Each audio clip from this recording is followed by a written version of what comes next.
Coca কোলা খাওয়া জায়েজ কিনা কিংবা কোকা কোলা বয়কট করা আমাদের জন্য উচিত কিনা।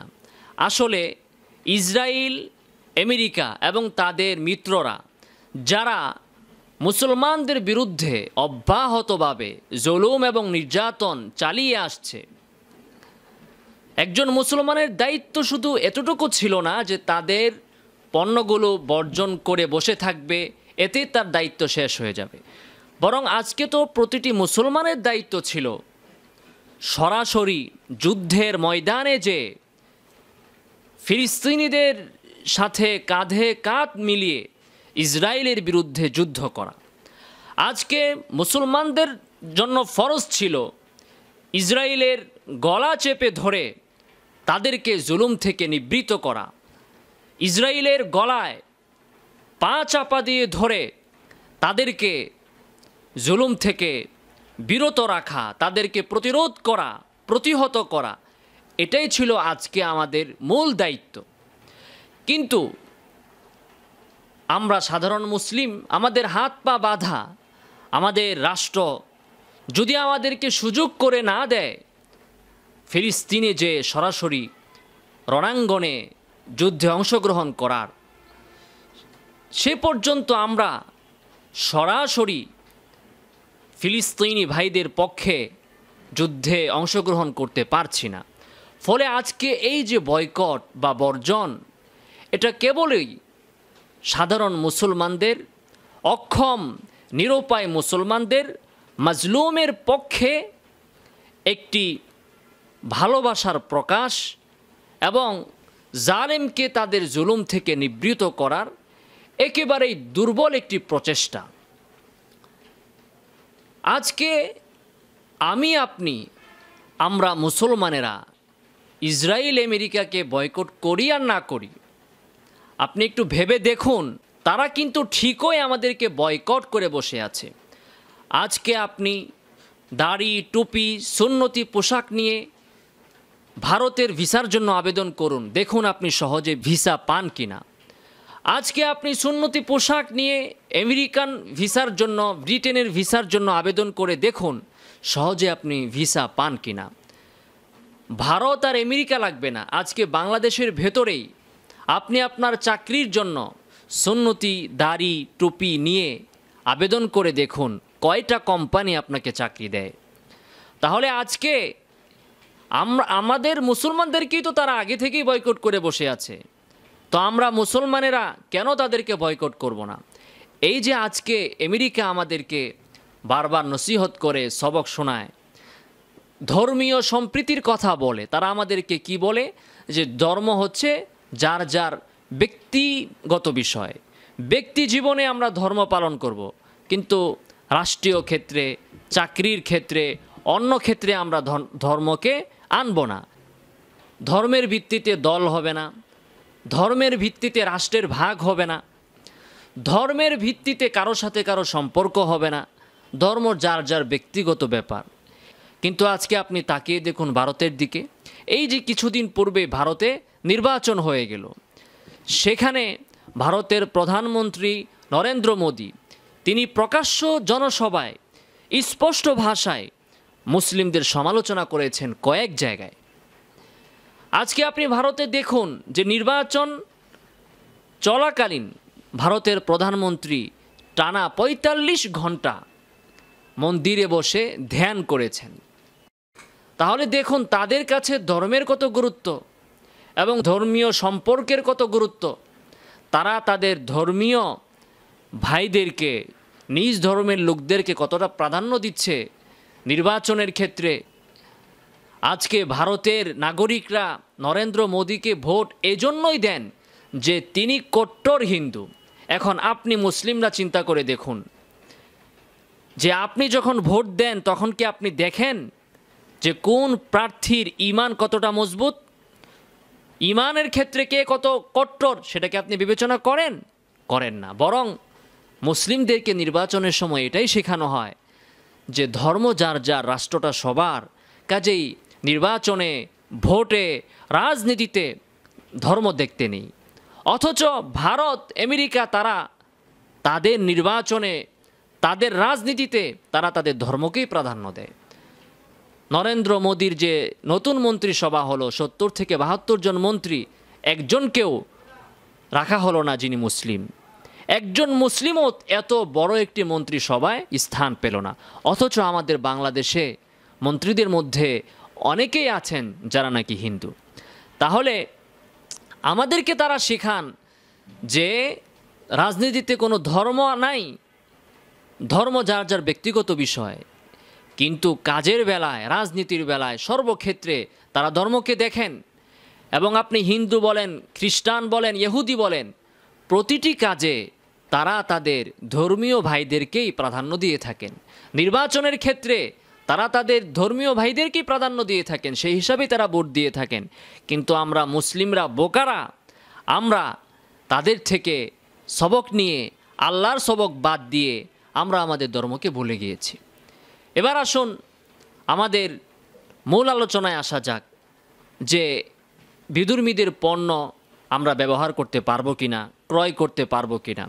আসলে এখানে মূল মাসালা হচ্ছে যে বেদুর্মীদের পক্ষ থেকে অমুসলিমের যে কোনো পণ্য, বৈধ পণ্য, চাই সে হিন্দু হোক, মুশরিক হোক, ইহুদি হোক, নাসারা হোক, তাদের বৈধ পণ্যগুলো, হালাল পণ্যগুলো মুসলিমদের জন্য ক্রয় করা জায়েজ। রাসূল সাল্লাল্লাহু আলাইহি ওয়াসাল্লাম নিজেও ইহুদিদের সাথে লেনদেন করেছেন, ইহুদি থেকে ক্রয় করেছেন, মুশরিকদের থেকে ক্রয় করেছেন। কাজেই সাধারণ মাসআলা হচ্ছে যে একজন মুসলিম সে যেমনিভাবে মুসলিম থেকে ক্রয় করতে পারে তেমনিভাবে সে অমুসলিম থেকেও ক্রয় করতে পারে। কিন্তু এখানে একটি বিষয় লক্ষ্য রাখতে হবে, সেটা হচ্ছে রাসূল সাল্লাল্লাহু আলাইহি ওয়াসাল্লাম যেটা ক্রয় করেছেন সেটা ছিল একটি ব্যক্তিগত লেনদেন। যেমন আপনি আপনার এলাকার কোনো একটি দোকান থেকে, যে দোকানের মালিক হিন্দু বা কর্মচারী হিন্দু, তাদের থেকে কিছু ক্রয় করলেন, সেটা হচ্ছে একটা ব্যক্তিগত পর্যায়ের বিজনেস। কিন্তু কোকা কোলার মতো এ ধরনের যে কোম্পানিগুলো আছে সেখানে এটা শুধু বিজনেস বা ব্যক্তিগত কোনো বিষয় নয়, বরং এই কোম্পানিগুলোর শক্তি মূলত একটি ধর্মীয় ব্যক্তিদের শক্তিকে উজ্জীবিত করে, একটি ধর্মীয় শক্তির প্রতীক হিসাবে তারা কাজ করে। অতএব এখানে শুধু ব্যক্তিগত ক্রয় বা বিক্রয়ের মধ্যেই বিষয়টি সীমাবদ্ধ থাকে না, বরং এটা একটি শক্তির ব্যাপার, শক্তিশালী করার ব্যাপার, সমর্থন করার ব্যাপার, সমর্থন যোগানোর ব্যাপার। অতএব যদিও নাকি অমুসলিমদের থেকে ক্রয় করা জায়েজ, কিন্তু কোনো মুসলিম যদি ইহুদি, নাসারা, খ্রিস্টান বা হিন্দুদের কোনো পণ্যকে এই নিয়তে বর্জন করে, জায়েজ হওয়া সত্ত্বেও এই নিয়তে বর্জন করে যে আমি তার পণ্য ক্রয় করব না, আমি তার পণ্যগুলো কিনব না, যেন তার অর্থনৈতিক শক্তি কমে যায়, সে দুর্বল হয়ে যায়, তার শক্তি কমে যায়, ফলে তার জুলুমের মাত্রা যেন কমে আসে, যেন সে আর্থিকভাবে দুর্বল হয়ে মুসলিমদের উপর সে আগের মতো আর জুলুম করতে না পারে, এই নিয়তে, এই বিবেচনায় যদি কোনো মুসলিম তাদের পণ্য বর্জন করে, তাহলে অবশ্যই সে এর জন্য আল্লাহর কাছে সওয়াব পাবে ইনশাআল্লাহুল আজিজ। অতএব আমরা ইহুদি, নাসারা, শুধু ইসরায়েল নয়, শুধু কোকা কোলা নয়, বরং যে কোনো কিছু ক্রয় করার ক্ষেত্রে আমরা যদি দেখি যে এটা কি কোনো মুসলিম কোম্পানি নাকি অমুসলিম কোম্পানি, এই নিয়তে যেন এটা ক্রয় করার দ্বারা আমার একজন মুসলিম ভাই সে শক্তিশালী হয়, সামর্থ্যবান হয়, তার যেন লাভ হয়, আর ইহুদি, নাসারা, ইসরায়েল, আমেরিকা তাদের শক্তি যেন কমে যায়, খর্ব হয়, সেজন্য আমি যদি তাদের পণ্য বর্জন করি তাহলে এটা অবশ্যই প্রশংসার দাবিদার। এখানে আরেকটি মাসআলা, সেটি হচ্ছে যে বাজারে মুসলিম অমুসলিম উভয়ই আছে তাদের পণ্য নিয়ে, এবং যিনি মুসলিম তার পণ্যে কোনো সমস্যা নেই, তার মধ্যেও কোনো সমস্যা নেই, কোনো ধোঁকাবাজি নেই, প্রতারণা নেই, এবং মূল্যও ঠিক আছে। সব কিছু ঠিকঠাক সমান সমান থাকার পরেও কোনো মুসলিম যদি তার মুসলিম ভাইয়ের পণ্যকে বর্জন করে অমুসলিমের পণ্যকে প্রাধান্য দেয় কোনো কারণ ছাড়া, তাহলে এটা অবশ্যই হারাম হবে, ফুকাহায়ে কেরাম বলেছেন। এবং যদি এটা কারো অভ্যাস হয়ে যায় যে সে সব ক্ষেত্রে অমুসলিমদের পণ্যকে প্রাধান্য দিচ্ছে, তাহলে এটা অবশ্যই আরও বড় নিন্দনীয় একটি বিষয় হবে। কারণ এর দ্বারা অমুসলিমের প্রতি ভালোবাসা এবং তাদেরকে সমর্থন, তাদেরকে শক্তিশালী করা, এ সকল বিষয়গুলো চলে আসে। অতএব আমরা যারা ইসরায়েলি পণ্য কিংবা আমেরিকান পণ্য, কোকাকোলা সহ অন্যান্য যেগুলোকে আমরা বর্জন করার ইচ্ছা পোষণ করেছি, অবশ্যই আমাদের এই ইচ্ছা প্রশংসার দাবি রাখে। আর যে সকল মুসলিম ভাইয়েরা এখনও আমরা গাফেল আছি, আমরা এখনও যারা এই সিদ্ধান্ত নিতে পারিনি, তারা আজকে থেকে যেন এই সিদ্ধান্ত নিয়ে নিই। এক্ষেত্রে আমাদেরকে অনেক সময় শয়তান ধোঁকা দেয়, মানুষের পক্ষ থেকে শয়তান এবং ইবলিস শয়তান আমাদেরকে ধোঁকা দেয় যে শুধু কোকাকোলা বর্জন করে কি হবে, এখানে তো আরও আরএফএল কাদিয়ানিদের পণ্য, তারপরে বিকাশ, এটাও তাদের পণ্য, এই ধরনের আমাদের চারপাশে যত পণ্য আছে বেশিরভাগই ইসরায়েল, আমেরিকা, কাদিয়ানি তাদের পণ্য। তাহলে আমি কয়টাকে বর্জন করব? শুধু কোকাকোলাকে কেন বর্জন করব? তাদের জন্য আমার উত্তর হচ্ছে, আগে আপনি কোকাকোলা বর্জন করেন, কোকাকোলার মাধ্যমে আপনি আপনার কার্যক্রমটা শুরু করেন এবং আস্তে আস্তে আপনি সবগুলোই বর্জন করার চেষ্টা করেন। যদিও নাকি আপনার জন্য সেগুলো ক্রয় করা জায়েজ, কিন্তু আপনি বর্জন করতে থাকেন যতটুকু আপনার দ্বারা সম্ভব, যতটুকু আপনার দ্বারা আপনার সক্ষমতা আছে। যে ক্ষেত্রে ওই পণ্যটির বিকল্প আছে আপনি সেই বিকল্প পণ্যটি নিন, আর যদি বিকল্প না থাকে তাহলে আপনি সেটি নিতে পারেন, না জায়েজ হবে না। অতএব আমি যদি সবগুলো বর্জন করতে নাও পারি, একটাও যদি বর্জন করি, তাহলে একটু হলেও তো তাদের শক্তি খর্ব হলো, দুর্বল হলো, কাজে এটাই বা মন্দ কি? অতএব আমাদেরকে যেন শয়তান ধোঁকা না দেয়, আমরা আরও বেশি কিভাবে সচেতন হতে পারি, কিভাবে আমরা আমাদের মুসলিম ভাইদের পণ্যগুলোকে ব্যবহার করে তাদেরকে আমরা শক্তিশালী করতে পারি, আর অমুসলিমদের পণ্যগুলো বর্জন করে কিভাবে আমরা তাদেরকে জুলুম থেকে নিবৃত্ত করতে পারি, এই প্রচেষ্টা আমাদের অব্যাহত রাখা উচিত।